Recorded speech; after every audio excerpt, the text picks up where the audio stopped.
മകളെ നമസ്കാരം. നെക്സ്റ്റ് ഇതുമായി പോളാർ ഫോം കണ്ടുപിടിക്കുന്ന നെക്സ്റ്റ് ഒരു പ്രോബ്ലമാണ്. Find the polar form of z = -1 + √3i.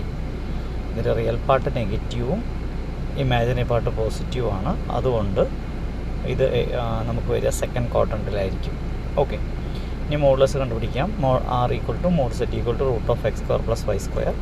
അതിൻ്റെ വില നമുക്ക് 1ൻ്റെ സ്ക്വയർ 1ഉം √3ൻ്റെ സ്ക്വയർ 3ഉം ആണ്. 3 + 1 എന്ന് പറയുന്നത് 4 ആണ്. therefore √4 = 2 എന്ന് കിട്ടും. ഇനി ആർഗ്യുമെൻറ്റ് കണ്ടുപിടിക്കണം. θ = arg z = tan inverse of i/x which is equal to tan inverse of √3/1. അപ്പോൾ tan θ = √3/-1 എന്ന് കിട്ടുന്നു. നമ്മൾ കഴിഞ്ഞ പ്രോബ്ലങ്ങളിലെ പോലെ തന്നെ ഈ ന്യൂമറേറ്ററിനെയും ഡിനോമിനേറ്ററിനെയും മോഡുലസ് കൊണ്ട് ഡിവൈഡ് ചെയ്യുന്നു. അപ്പോൾ നമുക്ക് ഇവിടെ കിട്ടുക √3/r divided by -1/r എന്ന് കിട്ടുന്നു. That means √3/2 divided by -1/2. therefore sin θ = √3/2 cos θ = -1/2 എന്ന് കിട്ടുന്നു. ഓക്കെ, അപ്പോൾ ഇനി നമുക്കറിയാം തീറ്റ സെക്കൻഡ് ക്വാഡ്രന്റിലാണ് ആംഗിൾ വരുന്നത്. സെക്കൻഡ് ക്വാഡ്രന്റിലുള്ള ഏതൊരു വിലയും 90+ ഫോമിലായിരിക്കും. അപ്പോൾ അതുകൊണ്ട് നമുക്ക് theta can be written as some θ1 + π/2 എന്ന് എഴുതാം. π/2 പറഞ്ഞാൽ 90 ഡിഗ്രി. ഓക്കെ, അപ്പോൾ θ1 ലൈസ് ബിറ്റ്വീൻ 0 ആൻഡ് π/2. അപ്പോൾ sin θ = sin θ1 + π/2. ഈ π/2 എന്ന് പറഞ്ഞാൽ 1 × π/2 ആണ്, ഓഡ് മൾട്ടിപ്പിൾ ആണ്. അപ്പോൾ ഓപ്പോസിറ്റ്, അപ്പോൾ cos θ1 എന്ന് എഴുതാം. ഇനി ക്വാഡ്രന്റ് സെക്കൻഡ് ആയതുകൊണ്ട് സൈൻ്റെ വില പോസിറ്റീവ് ആയിരിക്കും. അപ്പോൾ നമുക്ക് അവിടെ പോസിറ്റീവ് മൈനസ് cos θ അല്ല പ്ലസ് cos θ തന്നെയാണ് വരിക. therefore sin θ = cos θ1 എന്ന് കിട്ടുന്നു. ഓക്കെ, അപ്പോൾ നമുക്ക് sin θയുടെ വില തൊട്ട് മുകളിൽ കിട്ടിയിട്ടുണ്ട് √3/2 എന്ന്. അപ്പോൾ cos θ1 = √3/2. ഇനി നമുക്കറിയാം കോസിൻ്റെ വില √3/2 കിട്ടുന്നത് π/6ലാണ്, അതായത് 30 ഡിഗ്രിയിലാണ് കിട്ടുന്നത്. ഓക്കെ, അപ്പോൾ അതിനർത്ഥം θ1ൻ്റെ വില π/6 ആവുന്നു. therefore θ = θ1 + π/2 that is π/6 + π/2. π/6 + π/2 എന്ന് പറഞ്ഞു കഴിഞ്ഞാൽ നമുക്ക് 4π/6 എന്ന് കിട്ടും, അല്ലെങ്കിൽ 2π/3. therefore പോളാർ ഫോം എന്ന് പറയുന്നത് z = r e⁻⁴ ആണ്, which is equal to 2 × e⁻⁴ 2π/3. ഇത് പോളാർ ഫോമാണ്. വേണമെങ്കിൽ ഇവിടെ മോഡുലസ് ആംപ്ലിറ്റ്യൂഡ് ഫോം നമുക്ക് എഴുതാവുന്നതാണ്, ഈസിയാണ്, ഒന്നുമില്ല. 2 × cos 2π/3 + i sin 2π/3. കാരണം e⁻⁴ = cos θ + i sin θ just substitute ചെയ്യാം. Okay, next problem find the polar form of -√3 - i. അപ്പോൾ ഇവിടെ real part x = -√3, imaginary part -1. That means both real and imaginary parts R negative ആണെങ്കിൽ ഇത് third ക്വാഡ്രന്റിലായിരിക്കും. രണ്ട് negative ആകുമ്പോൾ modulus value എന്ന് പറയുന്നത് √x² + y², അത് അഗെയിൻ 2 തന്നെ കിട്ടും, കഴിഞ്ഞ പ്രോബ്ലം പോലെ. ആർഗ്യുമെൻ്റ് എന്ന് പറയുന്നത് θ = tan inverse of i/x which is equal to tan inverse of -1/√3.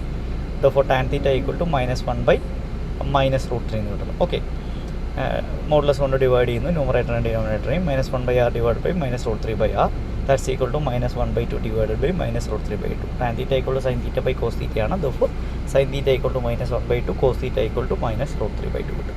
Okay, ഇനി നമുക്കറിയാം തീറ്റ തേർഡ് ക്വാഡ്രന്റിലാണ്. തേർഡ് ക്വാഡ്രന്റിൽ ഏതൊരു വിലയും 180 + സംതിങ് ആണ്. 180 എന്ന് പറഞ്ഞാൽ ശരിക്കും പൈ എന്ന് എഴുതിയാൽ മതി. പകരം നമ്മൾ 2π/2 എന്ന് എഴുതുന്നത് അത് ഈവൺ മൾട്ടിപ്പിൾ ആണോ ഓഡ് മൾട്ടിപ്പിൾ ആണോ തിരിച്ചറിയാൻ വേണ്ടി മാത്രമാണ് π/2. ഓക്കെ, അപ്പോൾ 2 × π/2 എന്ന് എഴുതാം. θ = θ1 + 2π/2. therefore sin θ = sin θ1 + 2π/2. ഓക്കെ, അപ്പോൾ ഈവൺ മൾട്ടിപ്പിൾ ആണ്, 2 × π/2 ആയതുകൊണ്ട് സെയിം ആയിരിക്കും. അപ്പോൾ സൈനിൻ്റെ വാല്യൂ വരുന്നത് സൈൻ തന്നെ വരും. അപ്പോൾ sin θ1. ഇനി ക്വാഡ്രൻ്റ് തേർഡ് ആണ്. തേർഡ് ക്വാഡ്രന്റിൽ സൈനിൻ്റെ വില നെഗറ്റീവ് ആണ്, അപ്പോൾ -sin θ1. Okay, therefore sin θ = -sin θ1 = -1/2 എന്ന് കിട്ടി. therefore sin θ1 = 1/2. സൈനിൻ്റെ വില 1/2 കിട്ടുന്നത് നമുക്ക് π/6ലാണ്. therefore θ1 = π/6 ആവും. therefore θ = π/6 + 2π/2 that is 7π/6. okay, therefore polar form is 2 × e⁻⁴ 7π/6 എന്ന് കിട്ടും. Okay, next problem find the cube roots of unity. ഇനിയാണ് roots of nth root of unity എന്നുള്ളതിൻ്റെ ജനറൽ ഫോമാണ് നമ്മൾ അറിഞ്ഞു വയ്ക്കേണ്ടത്. അപ്പോൾ ആദ്യം ക്യൂബ് റൂട്ട്സ് ഓഫ് യൂണിറ്റി കാണുമ്പോൾ z = 1 ആണ് നമ്മളുടെ ഇവിടെ നമ്പർ. ആ നമ്പറിൻ്റെ ക്യൂബ് റൂട്ട് എന്ന് പറഞ്ഞാൽ ആക്ച്വലി z - z³ - 1 = 0 എന്നുള്ള പോളിനോമിയലിൻ്റെ 3 റൂട്ടുകളാണ്. പണ്ട് നമ്മൾ +2 പഠിച്ചിട്ടുണ്ട് 1 ω² ആണ് ക്യൂബ് റൂട്ട്സ് ഓഫ് യൂണിറ്റി എന്ന് പഠിച്ചിട്ടുണ്ട്. ഓക്കെ, പക്ഷെ അതെന്താണെന്നാണ് നമുക്ക് തിരിച്ചറിയേണ്ടത്. ഓക്കെ, അപ്പോൾ അതിനൊരു ജനറൽ ഫോമിലേക്ക് കയറാം. z⁻⁴ = r⁻³ ഫോർമുലയാണ് നമ്മൾ എഴുതുന്നത്. nth root of a complex number എന്ന് പറഞ്ഞാൽ z⁻⁴ = ||1/3 × cos of θ + 2kπ/3 + i sin θ + 2kπ/3. അപ്പോൾ ഈ തീറ്റയെ തിരിച്ചറിയാവുന്നതാണ്. ഇവിടെ ഇത് റിയൽ നമ്പറാണ്. z = 1 പോസിറ്റീവ് റിയൽ നമ്പർ ആയതുകൊണ്ട് 0 ഡിഗ്രിയിലാണ്, പോസിറ്റീവ് എക്സ് ആക്സിസിലാണ് അപ്പോൾ 0 ഡിഗ്രിയാണ്. തീറ്റയുടെ വില 0 തന്നെ നമുക്ക് കിട്ടും. പക്ഷെ അത് കണ്ടുപിടിക്കാൻ എളുപ്പമാണ്. ആദ്യം z = 1 ആണ്. അപ്പോൾ real part x = 1, y = 0. y 0 വരുന്നത് പോസിറ്റീവ് x ആക്സിസ് ആണ്. അപ്പോൾ തന്നെ വേണമെങ്കിൽ നമുക്ക് തീറ്റയുടെ വില എഴുതാം. ഇനി നമ്മൾ r = mod z കൊടുത്തു, =1 കിട്ടുന്നു. തീറ്റ = tan inverse of y by x, tan inverse of 0/1 കിട്ടുന്നു. tan θ = 0/1 which is equal to 0/r divided 1/r. ആ പോളാർ ഫോം കണ്ട അതേ രീതി ചെയ്യുന്നു. therefore sin θ = നമുക്ക് 0/r 0 എന്ന് കിട്ടുന്നു. sin θ 0 ക്വാഡ്രൻ്റ് ഏതാണെന്ന് കൂടി നമ്മൾ ആലോചിക്കണം. ഫസ്റ്റ് ക്വാഡ്രൻറ്റിൽ, അപ്പോൾ അത് 0-ൽ തന്നെയാണ്. therefore θ = 0 എന്ന് കിട്ടുന്നു. therefore z⁻1/3 = r⁻1/3 into cos 0 plus 2k pi/3 plus I sin 0 plus 2k pi/3. Okay, where k varies from 0, 1, 2. 3 cube Roots ഉള്ളത് കൊണ്ടാണ് kയുടെ 3 വിലകൾ കൊടുക്കുന്നത്. ഓക്കെ, ഇനി k = 0 കൊടുത്തു കഴിഞ്ഞാൽ 1 ആണ് നമുക്ക് ആൻസർ കിട്ടുക. ചെക്ക് ചെയ്ത് നോക്കാം. z⁻1/3 = 1/1/3 into cos of 0 plus 0, അതായത് kയുടെ വില 0 കൊടുക്കുമ്പോൾ 2k pi എന്നുള്ളത് 0 ആയി പോകും. 0 plus 0/3 plus I sin 0 plus 0/3, that is cos 0 plus I sin 0. cos 0 പറഞ്ഞാൽ 1 ആണ്, sin 0 0 ആണ്. therefore = 1 എന്ന് കിട്ടും. ഇനി k = 1 കൊടുക്കുന്ന സമയത്ത് z⁻1/3 = 1/1/3 into cos 0 plus kയുടെ വില 1 കൊടുക്കുമ്പോൾ 2k pi എന്ന് പറയുന്നത് 2π ആവും. അപ്പോൾ 2π/3 plus I sin 2π/3 എന്ന് കിട്ടുന്നു. ഓക്കെ, അപ്പോൾ cos 2π/3 plus I sin 2π/3 ആണ്. ഇനി 2π/3 എന്ന് പറഞ്ഞു കഴിഞ്ഞാൽ 120 ഡിഗ്രിയാണ്. π/3 60 ആണ്. അപ്പോൾ 120 നമുക്ക് 90 + 30 എന്ന് എഴുതാം. therefore 2π/3 π/2 plus π/6. therefore sin π/6 plus π/2 equal to നമുക്ക് കിട്ടുക 1 into π/2 ആണ്. ഓഡ് മൾട്ടിപ്പിൾ ആണ്, അപ്പോൾ ഓപ്പോസിറ്റ് ആണ്. cos π/6. ക്വാഡ്രൻ്റ് ഏതാ ചോദിച്ചു കഴിഞ്ഞാൽ സെക്കൻഡ് ക്വാഡ്രൻ്റ് ആണ്. സെക്കൻഡ് ക്വാഡ്രൻറ്റിൽ സൈനിൻ്റെ വില പോസിറ്റീവാണ്. അതുകൊണ്ട് നമുക്ക് cos π/6 തന്നെ കിട്ടുന്നു. cos π/6 ആണ് cos 30, that is √3/2. സൈനിൻ്റെ വില sin π/6 plus π/2ൻ്റെ വില √3/2 ആണ്. അതായത് sin 2π/3 = √3/2. ഇനി cos 2π/3 കണ്ടുപിടിക്കാൻ നമ്മൾ cos of π/6 plus π/2 കൊടുത്തു. ഓഡ് മൾട്ടിപ്പിൾ ഓഫ് π/2 ആണ് യൂസ് ചെയ്തിരിക്കുന്നത്. അതുകൊണ്ട് ഓപ്പോസിറ്റ്, കോസിൻ്റെ ഓപ്പോസിറ്റ് സൈൻ കൊടുക്കുന്നു. ഇനി സെക്കൻഡ് ക്വാഡ്രൻ്റ് ആണ്. സെക്കൻഡ് ക്വാഡ്രൻറ്റിൽ കോസിൻ്റെ വില നെഗറ്റീവ് ആണ്. അപ്പോൾ minus sin π/6, that is π/6 sin π/6 1/2 ആണ്. that is -1/2 കൊടുക്കുന്നു. therefore z⁻1/3 = cos π/3 plus I sin 2π/3 which is equal to -1/2 plus I √3/2. ഇത് വളരെ ഇമ്പോർട്ടൻ്റ് ആയിട്ടുള്ള പ്രോബ്ലമാണ്, ക്യൂബ് റൂട്ട് ഓഫ് 1. ഓക്കെ, ഇതുപോലെ k = 2 കണ്ടുപിടിക്കാൻ നമ്മൾ z⁻1/3 = 1/1/3 ഇടും. kയുടെ വില 2 കൊടുക്കുമ്പോൾ അത് cos 4π/3 plus I sin 4π/3 ആവും. ഈ 4π/3 എന്ന് പറഞ്ഞു കഴിഞ്ഞാൽ 5/3 is 60, 4π/3 is 240. 240 എന്നുള്ളത് 180 plus 60 ആണ്. അങ്ങനെയാണെങ്കിൽ നമുക്ക് അതിന് 180 plus 60 എന്ന് എഴുതാം. 180 പറഞ്ഞു കഴിഞ്ഞാൽ പൈ ആണ്. പൈന്ന് എഴുതുന്നതിന് പകരം നമ്മൾ 2π/2 plus 60 പറഞ്ഞാൽ π/3 കൊടുക്കും. അപ്പോൾ cos 2π/2 plus π/3 plus I sin 2π/2 plus π/3. അപ്പോൾ ആദ്യം സൈനിൻ്റെ കൺസിഡർ ചെയ്യുമ്പോൾ 2π/2 ആണ്. അതുകൊണ്ട് ഓഡ് മൾട്ടിപ്പിൾ അല്ല, ഇവിടെ ഈവൻ മൾട്ടിപ്പിൾ ആണ്. അപ്പോൾ സൈൻ കൊടുക്കണം. അപ്പോൾ സൈൻ π/3 എന്ന് എഴുതുന്നു. ഇനി ക്വാഡ്രൻറ്റ്, ഇത് ഏത് ക്വാഡ്രൻറ്റിലാണ് നമുക്ക് അറിയേണ്ടത്. ഇത് തേർഡ് ക്വാഡ്രൻറ്റിലാണ് ഈ പോയിന്റ് വരിക. കാരണം 240 ഡിഗ്രി എന്ന് പറയുമ്പോൾ തേർഡ് ക്വാഡ്രൻറ്റിലാണ് വരുന്നത്. അതുകൊണ്ട് തേർഡ് ക്വാഡ്രൻറ്റിൽ സൈനിൻ്റെ വില നെഗറ്റീവ് ആണ്. അതുകൊണ്ട് മൈനസ് സൈൻ π/3 ആയി മാറും. ഓക്കെ, സൈൻ π/3യുടെ വില √3/2 ആണ്. അപ്പോൾ മൈനസ് √3/2 എന്ന് കിട്ടുന്നു. ഇതുപോലെ cos 2π/2 plus π/3യുടെ വില കാണാൻ ഈവൺ മൾട്ടിപ്പിൾ ആകുമ്പോൾ സെയിം കൊടുക്കുന്നു. അപ്പോൾ cos π/3 കിട്ടി. ഇനി ക്വാഡ്രൻറ്റ് വന്ന് ഇത് തേർഡ് ക്വാഡ്രൻ്റ് ആണ്. തേർഡ് ക്വാഡ്രൻറ്റിൽ കോസിൻ്റെ വില നെഗറ്റീവ് ആണ്. അപ്പോൾ മൈനസ് cos π/3 കിട്ടുന്നു. അപ്പോൾ -1/2 കിട്ടും. ഓക്കെ, ഇപ്പോൾ രണ്ടും കണ്ടുപിടിച്ചിരിക്കുന്നു. അപ്പോൾ sin⁻1/3 = -1/2 minus I √3/2. ഇതിന് നമ്മൾ ω² എന്നാണ് ഡിനോട്ട് ചെയ്യുക. ആദ്യം k = 1ൽ കിട്ടുന്നതിന് ω.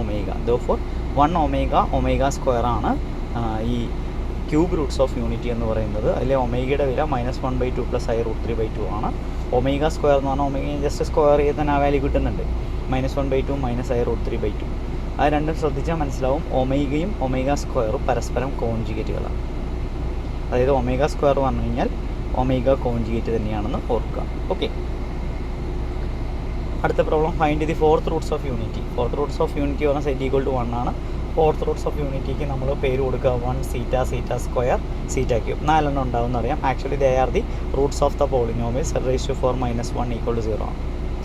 കഴിഞ്ഞ പ്രോബ്ലത്തിലാണെങ്കിൽ z³ - 1 = 0യുടെ റൂട്ട്സ് ആണ്. ഇതിൽ z⁻4 - 1ൻ്റെ റൂട്ട്സ് ആണ് ഈ ഫോർത്ത് റൂട്ട്സ് ഓഫ് യൂണിറ്റി എന്ന് പറയുന്നത്. ഓക്കെ, ഇനി പ്രത്യേകം ഓർക്കുക, ഈ ഫോർത്ത് റൂട്ട് യൂണിറ്റി എല്ലാം കൂടി ആഡ് ചെയ്ത് കഴിഞ്ഞാൽ നമുക്ക് 0 കിട്ടും. ക്യൂബ് റൂട്ടിൻ്റെ കേസ് പോലെ തന്നെയാണ് ഇവിടെയും വരിക. ഓക്കെ, ഇനി ജനറൽ ഫോമാണ് ഫോർത്ത് റൂട്ട്സ് ഓഫ് യൂണിറ്റിയുടെ general form z⁴ equal to cos 2k⁴ plus i sin 2k⁴. അവിടെ തീറ്റയുടെ വില കാണേണ്ടി വരുന്നില്ല, കാരണം z=1 ആയതുകൊണ്ട് തീറ്റയുടെ വില 0 ആയിരിക്കും. ഓക്കെ, അപ്പോൾ പോസിറ്റീവ് എക്സ് ആക്സിസ് വരുന്ന ഏതൊരു വാല്യൂടെയും ആർഗ്യുമെൻ്റ് എന്ന് പറയുന്നത് 0 ആയിരിക്കും. പോസിറ്റീവ് y ആക്സിസിൽ വരുമ്പോൾ π/2 ആയിരിക്കും. നെഗറ്റീവ് എക്സ് ആക്സിസിൽ വരുമ്പോൾ പൈ എന്ന് പറഞ്ഞാൽ അല്ലെങ്കിൽ പൈ എന്ന് പറയാം, അല്ലെങ്കിൽ 2π/2 പറയാം.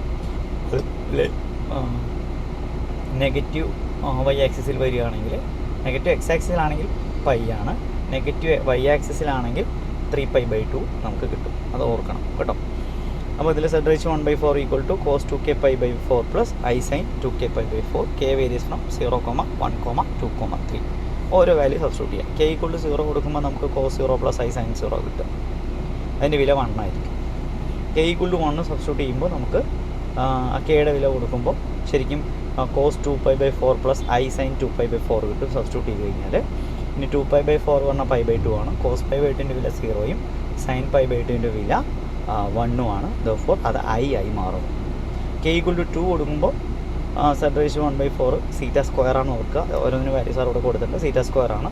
അത് cos 4π/4 പ്ലസ് i sin 4π/4 വരും. 4ഉം 4ഉം കട്ട് ചെയ്യുമ്പോൾ പൈ ആണ് കിട്ടുക. cos πയുടെ വാല്യൂ -1 ആണ്, sin πയുടെ വാല്യൂ 0 ആണ്. അപ്പോൾ ആൻസർ -1 ആണ് കിട്ടുക. ഓക്കെ, സീറ്റ സ്ക്വയർ -1 ആണ് കിട്ടുന്നത്. ഇനി k ഈക്വൽ ടു 3 കൊടുക്കുന്ന സമയത്ത് സീറ്റ ക്യൂബിൻ്റെ വില കിട്ടുന്നു cos 6π/4 പ്ലസ് i sin 6π/4. 6π എന്ന് പറഞ്ഞാൽ 4 എന്ന് പറഞ്ഞാൽ 3π/2 ആണ്. 3π/2 പറഞ്ഞു കഴിഞ്ഞാൽ 270 ഡിഗ്രി ആണ്.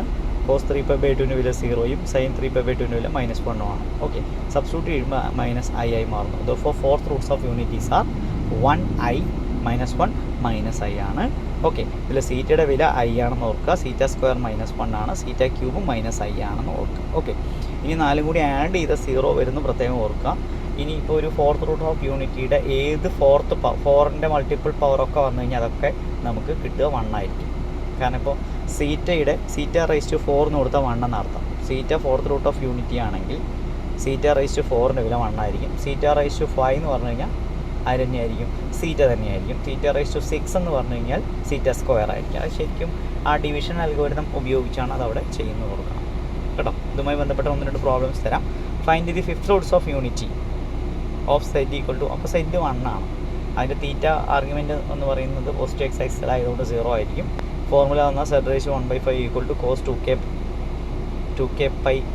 പ്ലസ് i sin 2k⁴/5 ആണ് കേട്ടോ. 5 ആണ് താഴെ എഴുതിയിരിക്കുന്ന ഒരു എററാണ്, അത് 5 ആണ്. k വേരിയസ് ഫ്രം 0, 1, 2, 3, എക്സെട്ര 4 ആണ്. ഇനി 1 തന്നെയാണ്. സീറ്റ എന്ന് കൊടുക്കുന്ന സമയത്ത് കെയുടെ വില 1 കൊടുക്കണം. സീറ്റ സ്ക്വയറിൽ കെയുടെ വില 2, സീറ്റ ക്യൂബിൽ കെയുടെ വില 3, σ⁴ കെയുടെ വില 4 കൊടുക്കുക. അത്ര മാത്രമേ ചെയ്യുന്നുള്ളൂ. ഡയറക്റ്റ് സബ്സ്റ്റിറ്റ്യൂട്ട് ചെയ്യുക. ഇത് കണ്ടുപിടിക്കുന്ന ചെറിയൊരു പ്രയാസം ഉണ്ടാവും. കാരണം ടേബിളിൽ നിന്ന് നമുക്ക് സാധാരണ 30, 60, 45, 90 അങ്ങനെയുള്ളതിൻ്റെ മൾട്ടിപ്പിൾ ഡിഗ്രികൾ മാത്രമേ കണ്ടുപിടിക്കാൻ പറ്റുള്ളൂ. ഇത് അതിനകത്ത് വരുന്നില്ല, അതുകൊണ്ടാണ് ഇത് പറ്റാത്തത്. ഓക്കെ, ഇനി അടുത്ത ഒരു കാര്യം നോട്ട് ചെയ്യേണ്ടത്, ഇതെല്ലാം കൂടി ആഡ് ചെയ്താൽ 0 ആയിരിക്കും. ഫിഫ്ത്ത് റൂട്ട്സ് ഓഫ് യൂണിറ്റി എല്ലാം കൂടി ആഡ് ചെയ്യുമ്പോൾ 0 ആയിരിക്കും. അതുപോലെ σ⁵ വില 1 ആയിരിക്കും എന്ന് പ്രത്യേകം ഓർക്കുക. σ⁵ സീറ്റ സ്ക്വയർ ആയിരിക്കും. σ⁵7 സീറ്റ ക്യൂബാണ്. σ⁵8 എന്ന് പറയുന്നത് σ⁴ ആണ്. ഓക്കെ, ഇനി അടുത്തത് find the cube root of z equal to -1 കാണാൻ പറഞ്ഞിരിക്കാം. അപ്പോൾ ആദ്യം -1 നെഗറ്റീവ് എക്സ് ആക്സിലാണ്. അപ്പോൾ തീറ്റയുടെ വില പൈ ആണെന്ന് നമ്മൾ ഓർക്കണം. അത് ചെക്ക് ചെയ്ത് നോക്കാൻ പറ്റും. അപ്പോൾ ഇവിടെ x equal to -1, y equal to 0 ആണ്. മോഡുലസ് 1 ആയിരിക്കും. Argument tan inverse of i/x that is 0/-1. അപ്പോൾ tan തീറ്റ ഈക്വൽ ടു 0/-1 കിട്ടും. മോഡുലസ് കൊണ്ട് ന്യൂമറേറ്ററിനെ ഡിനോമിനേറ്ററിനെ ഡിവൈഡ് ചെയ്യുക. അപ്പോൾ 0/1 ഡിവൈഡഡ് ബൈ -1/1 കിട്ടും. അപ്പോൾ സൈൻ തീറ്റയുടെ വില 0യും കോസ് തീറ്റയുടെ വില -1 ആണ്. സൈൻ തീറ്റയുടെ വില 0യും കോസ് തീറ്റയുടെ -1 ആക്ച്വലി നമുക്ക് കിട്ടുന്നത് എപ്പോഴാണ്? പൈ വാല്യൂലായിരിക്കും. സൈൻ പൈയുടെ വാല്യൂ 0യും കോസ് പൈയുടെ വാല്യൂ -1 പഠിച്ചു. ഓക്കെ, അപ്പോൾ നെഗറ്റീവ് എക്സ് ആക്സിസിലാണ്, അതുകൊണ്ടാണ് തീറ്റ വാല്യൂ പൈ ആയി മാറിയത്. ദോഫോർ ക്യൂബ് റൂട്ട് ഓഫ് -1 എന്ന് പറയുന്നത് z⁴ equal to r⁴ into cos theta plus 2k⁵3 plus i sin theta plus 2k⁵3. k varies from 0, 1, 2. ആദ്യം k ഈക്വൽ ടു 0 കൊടുക്കുമ്പോൾ അവിടെ തീറ്റ ആക്ച്വലി പൈ ആണെന്ന് പ്രത്യേകം ഓർക്കുക. k ഈക്വൽ ടു 0 കൊടുക്കുമ്പോൾ z⁴ equal to 1/3 into 1/3 into cos of pi plus 2 × 0 + π/3 എന്നാവും. അതായത് അത് cos π/3 + I sin π/3 ആണ്. π/3യിൽ 1/2 ആണ് വില കിട്ടുന്നത്. അപ്പോൾ 1/2 + I × √3/2 എന്ന് കിട്ടുന്നു. ഇനി k = 1 ആണ് നമ്മൾ കൊടുക്കുന്നതെങ്കിൽ നമുക്ക് അവിടെ π + 2π/3 എന്നാവും. അതായത് 3π/3 എന്നാവും. 3π/3 എന്ന് പറഞ്ഞാൽ cos π + I sin π ആയിരിക്കും. അതിൻ്റെ വില -1 ആണ് കിട്ടുന്നു. ഓക്കെ, അതായത് -1/1/3 ഒരു വില നമുക്ക് -1 ആണെന്ന് തന്നെ അറിയാം. ഇനി k = 2 കൊടുക്കുക. അപ്പോൾ k = 2 കൊടുക്കുമ്പോൾ z/1/3 = 1/1/3 × cos of π + 2 × 2π എന്നാവും. അപ്പോൾ 4π + 5π എന്ന് പറയുന്നത് 5π ആവും. അപ്പോൾ 5π/3 + I sin 5π/3. π/3 എന്ന് പറഞ്ഞു കഴിഞ്ഞാൽ 60 ആണ്. 5π/3 പറഞ്ഞാൽ 300 ഡിഗ്രി ആയിരിക്കും. അപ്പോൾ cos 300 + I sin 300. കാരണം ഈ ഡിഗ്രിയിലേക്ക് മാറ്റി എഴുതുന്നത് നമുക്ക് എളുപ്പത്തിൽ മനസ്സിലാവാൻ വേണ്ടിയാണ്. അപ്പോൾ cos 270 + 30 എന്ന് എഴുതാം. 270യെ 3π/2 + π/6 എന്ന് എഴുതാം. ഓക്കെ, അപ്പോൾ നമുക്ക് കിട്ടിയത് cos 3/2 π/2 + π/6 ആണ്. ഓഡ് മൾട്ടിപ്പിൾ ആകുമ്പോൾ ഓപ്പോസിറ്റ്. ഇനി ക്വാഡ്രൻറ്റ് എന്ന് പറയുന്നത് ഇത് 4th ക്വാഡ്രൻറ്റിലാണ്. കോസിൻ്റെ വില 4th ക്വാഡ്രൻറ്റിൽ പോസിറ്റീവ് ആയിരിക്കും. അപ്പോൾ ഫസ്റ്റ് ടേമിൽ sin π/6 തന്നെ എഴുതിയാൽ മതി. ഇനി സെക്കൻഡിൽ സൈൻ ഓഫ് എന്നുള്ള വാല്യൂ ആണ്. അപ്പോൾ ഓപ്പോസിറ്റ് ആണ്. ഓഡ് മൾട്ടിപ്പിൾ ആയതുകൊണ്ട് ഓപ്പോസിറ്റ് ആണ് യൂസ് ചെയ്യേണ്ടത്. അപ്പോൾ cos π/6 എന്ന് എഴുതണം. ഇനി ക്വാഡ്രൻറ്റ് 4th ആണ്. സൈനിൻ്റെ വില അവിടെ നെഗറ്റീവ് ആയിരിക്കും. അപ്പോൾ -cos π/6. sin π/6ൻ്റെ വില നമുക്കറിയാം 1/2 ആണ്. cos π/6ൻ്റെ വില √3/2 ആണ്. സബ്സ്റ്റിറ്റ്യൂട്ട് ചെയ്യുമ്പോൾ 1/2 - I √3/2. പ്രത്യേകം ശ്രദ്ധിക്കുക, k = 0 എടുത്ത വിലയുടെ കോൺജുഗേറ്റ് ആണ് k = 2 കൊടുക്കുന്ന വില ഇവിടെ കിട്ടും. ഓക്കെ, ഇതുപോലെ വിവിധ നമ്പേഴ്സിൻ്റെ ചെയ്യുക. അപ്പോൾ നിങ്ങൾക്ക് ഒരു എക്സസൈസായിട്ട് ചെയ്യാനുള്ളത് z = I ചെയ്യുക, അതുപോലെ z = -I ചെയ്യുക. ഇത് രണ്ടും നിങ്ങളൊന്ന് വർക്ക് ചെയ്ത് നോക്കുക. z = I, അതുപോലെ z = -I ഇത് രണ്ടിൻ്റെയും ക്യൂബ് റൂട്ട് കണ്ടുപിടിക്കുക. ഓക്കെ, ഇനി ഇതേ നമ്പേഴ്സിൻ്റെ തന്നെ വേണമെങ്കിൽ 4th റൂട്ട്സും 5th റൂട്ട്സും നിങ്ങൾക്ക് വർക്ക് ചെയ്യാവുന്നതാണ്. അതായത് -1ൻ്റെ 4th റൂട്ട് 5th റൂട്ട്, അതുപോലെ ഐയുടെ 4th റൂട്ട് 5th റൂട്ട്, -ഐയുടെയും 4th root 5th root. Okay, അപ്പോൾ ഇത് നിങ്ങൾ നന്നായിട്ട് വർക്ക് ചെയ്യാം. Okay, thank U.